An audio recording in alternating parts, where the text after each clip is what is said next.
Magandang araw po mga kauban, balik pa sa Pinilakalakbay. Ayan, pagsasaluhan po natin ngayon ay ampalaya gisado, nakakamis na maraming itlog. At meron po tayong crispy pritong daing na bangus. Sa mukbang po, fast forward sa recipe, syempre sa iba, gusto matuto yung tama pong pagprito ng ganitong itsurang bangus at pag-isa po ng ampalaya na buo-buo po yung itlog. Paki-follow lang po ang video. Sa bangus po, para crispy at hindi overcook po yung loob, paguluin nyo po sa harina. Kung gusto nyo po, timplan nyo muna yung bangus o maglagay kayo ng panimpla po sa harina. Ito po ang balot po nyo. Bago po nyo prito, itaktak nyo po muna. Wala po dapat na excess na harina kasi pag nasunog, mapait. Mapait lang po yung harina masusunog. Siguraduhin po ninyong mainit yung kawali, saka bago kayo maglagay ng mantika at mainit yung mantika bago kayo magprito para maganda po yung pagkakaprito at hindi dumidikit. Ayan po, di ba? Ang ganda po ng pagkakaprito. Para pong nagtitsarin yung surface niya, yung labas. That's crispy. Yung pinagpintuhan po ng bangus, lagay po natin. Nilinis ko po muna kasi kapag sinama ko po yung harina na mapait, hindi po masarap yung sa gisadong ampalaya. Kuya, mapait naman yung ampalaya. Loko-loka, syempre. Iba pa yun nung haringin ng nasunog kaysa sa ampalaya, di ba? Ayaw nyo naman ng ganang texture. Lagyan na po natin ng kamatis sa sibuyas.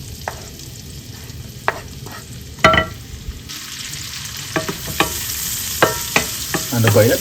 Pati ba naman pag-isa ng ampalaya? Napakadali eh. Tinuturo pa. Ikaw lang ba ang tao sa mundo?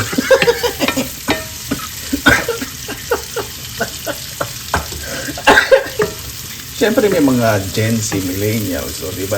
Yung mga Gen Z ngayon. Hi Gen Z, salamat sa drabay sa Pinilakalakbay. Punta lang kayo dito kung gusto nyong matutong magluto, matutong tumabang, ngumiti at enjoy ang buhay, di ba? Pag masyadong seryoso, enjoy lang natin ang buhay. Siyempre sa mga nanay at tatay, magandang tulong din po ito. Pag natututo po yung mga anak po ninyong mga ibang matugan, nagkakaroon ng Panginoon sa kusina, hindi. Ibig sabihin, natututo po sila yan. Pakidrop lang nyo po dito sa Pinilakalakbay. Magugulan na kayo pag uwi nyo sa bahay, lalo sa mga nanay, tatay, pagod. Nakaluto na sila dahil sa Pinilakalakbay. Siyempre, hindi lang naman ako yung marunong magluto sa social media. Ako lang yung pinakabambangis ang dating. Maraming gwapo, siyempre yung gwapo. Pero yung lakas ng dating at bangis, hello. I'm still carrying that one, that thing. Ayan. Medyo high heat lang po. Huwag naman yung masyadong mainit po yung apoy. Kapag medyo nag-golden brown na po yung ating bawang, gusto ko po medyo golden brown pa na bagya. Kasi gusto ko sa ginisang ampalaya, medyo may kulay po yung tarsa. Ayan, ito pa yung sinasabi ko, di ba? Hindi sunog pero perfectly golden brown ang bawang. Lagyan na po natin ng kamatis. Depende sa inyo kung anong klaseng kamatis ang ilalagay po ninyo. Pero mas masarap po ilagay po ninyo yung hinog na hinog. Para may kulay yung sarsa, lalo na kapag serve ninyo, syempre yung presentation, hindi nyo magsasapag, lalo na kung may mga kainan kayo, di ba? Hindi yung luto na yan, mas magandang presentation, di ba? Masarap na yung luto nyo. Masarap pang tingnan sa mata. Yan po yung gusto ko. Yung medyo malapit madurog na yung kamatis. Lalagay ako ng konting karne. Pag may natitira akong mga piniritong baboy, yan. Lagay ko sa freezer. Para mayroon tayong pang sahog. Kung may ibang lulutuin po natin na pagmamarunong, o diba? Lagay po tayo ng ampalaya na. Sabi ng iba, pag daw hahaluin ng ampalaya para hindi po mait. Hindi po totoo yun. Ang ampalaya po pag walang bunga ng baging, hindi po mapait. At pangalawa, medyo mapait na, pero pag yung matanda na yung mga bunga, pag sunod-sunod na sa baging, medyo mapait na po. Pero gusto ko po sa ampalaya talaga, mapait. Lagyan po tayo ng konting patis, konting asin para mas mag-release ng liquid, paminta, Hindi po ako maglalagay ng tubig kasi yan pala yung nabili ko po frozen. At saka pag nag-release po yun ng liquid, marami. Konting vetchin. Pag-isa po natin ng maayos. Ayoko pong takpan kasi ayoko pong lumabsa. Gusto po gisadong-gisado.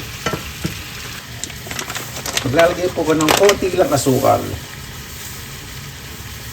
Konti lang, mga 1 teaspoon para man-neutralize yung lasa ng alat. Hindi puro alat malalasa natin, may konting tamis. Diba? Ayan, kapag kumukulo na po, takpan ko na po. Ayan pa mga kabayan, nakita ko na po. Nag-yellow green na. Okay na po yun, ayoko po yung overcook. Sa gisadong ampalaya gusto ko yung ganyan. Yung tama na yung pagkakaluto. Hindi naman siya hilaw, hindi naman siya half cook. Yung tama lang, perfect. Diba? Napaganda po. Ito po ang technique sa paglalagay po ng itlog. Hinaan nyo po yung apoy. Medium low heat. Huwag masyadong mahina. Tapos yung itlog dapat well beaten o nabatin nyo po ng maayos. Then spread po ninyo. Yan. Huwag nyo po muna haluin. Takpan ninyo para mamuo po. Yan. Habang kinukulang po natin ang ampalaya, harvest po muna akong kalamansi. Itong mga may hinog na anihin ko. Kasi magkakalaglag na po ito. Pero hindi pa siya nalalagay. Ibig sabihin kapit na kapit pa rin sa sanga. Sarap po ito sa usawang patis, kalamansi, sa kasili, sa pritong bangus po, di ba? Saka din sa ampalaya. Dahil ko dito hindi para balance. Doon ang dami pang nakatago. Ang dali. Sarap pa ng ganito, no? Pag may tanim kayo sa loob ng bahay. Ito, hindi, pasaysan pa hindi nakikita. Yun. Kaya natin tatlo. Tinitipid ko po yan Sa susunod na bukbang, hindi ko muna kagagawang sa usawan. Hindi ko muna mamulaklak. Nag-uusbong na noon po siya. Napaka-healthy po nitong tinong kalamansi. Ibig sabihin mamumulaklak na naman yan. Tuloy-tuloy na. Ayan po. Kapag kumukulo na po, ibig sabihin na po, buo na po yung itlog. Di ba? Napakaganda pong tingnan. Haluin po natin ng dahan-dahan para kumapit po yung itlog sa ampalaya. Napakabango. Kasi pag lumamig pa po yan, kakatas po yan ng liquid. So, hindi nyo kinakailangan na maglagay ng tubig. Dahil ang mga gulay, prutas, lalo na gulay, pag niluto po ninyo, magre-release po yan ng liquid. Yan. Okay na po. Ayoko na po masyadong turugin po yung itlog at patay na po natin ang apoy. Luto na po. Kaya na po tayo. Mabuhay yan! Maraming salamat na naman po sa Panginoon. Nagkasama-sama na naman po tayo na way safe po lahat. Bago tayong salamatan po muna natin ang Panginoon. Panginoon, maraming salamat na po sa bagong araw po na to. Sa mga nakalipas po araw na way naging maayos po lahat po. Sana may pagsasalang po sa pagkainan. Kaligtasan po ang aming kahilingan, lalo na po sa malalayo po sa kanilang mga mahal sa buhay. Kayo na po ang bahala po sa amin. Isinusuko na po namin sa inyo lahat sa kanilang Jesus. Amen. Isa na pa natin. Malalagay ito. Ay lang po, asensya na.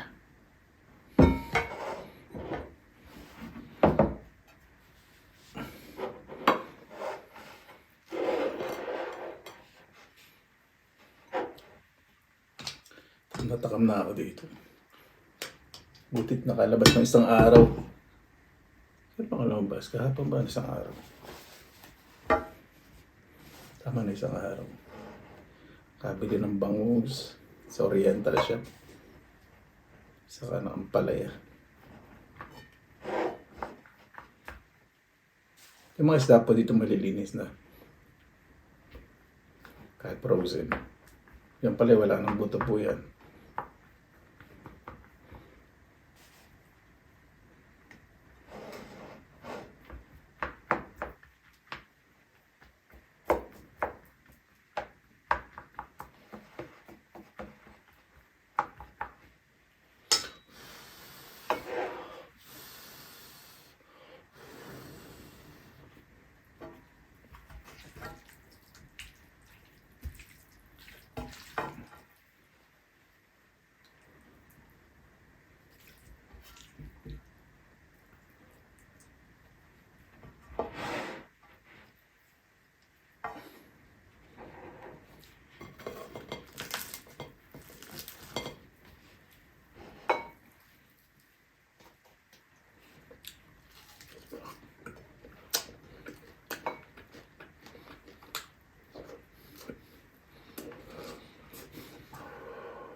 Sarap naman pala, hindi siya may pait. May pait, hindi, sorry. May konting pait lang pala. Sarap.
Ito po yung kapag bata ka, di ba yung ampalaya? Di po sa mga bata.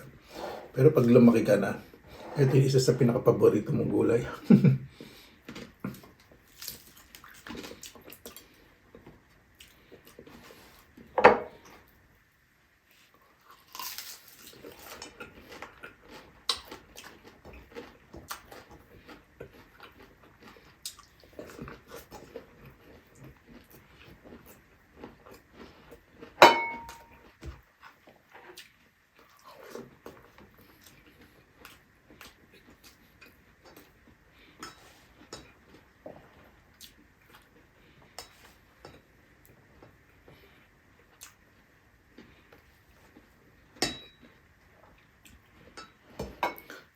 Binuksan ko po ang bintana.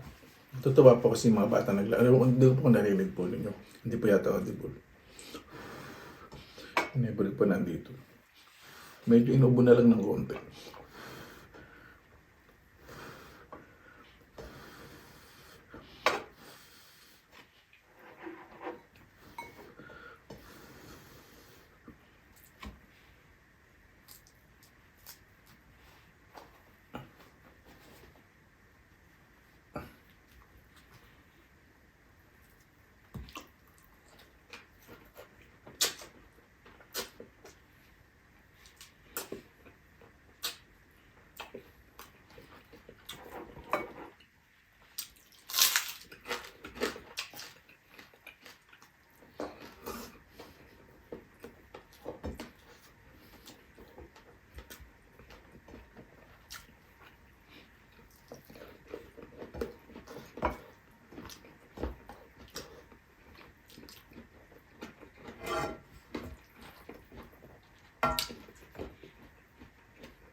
Napakasarap.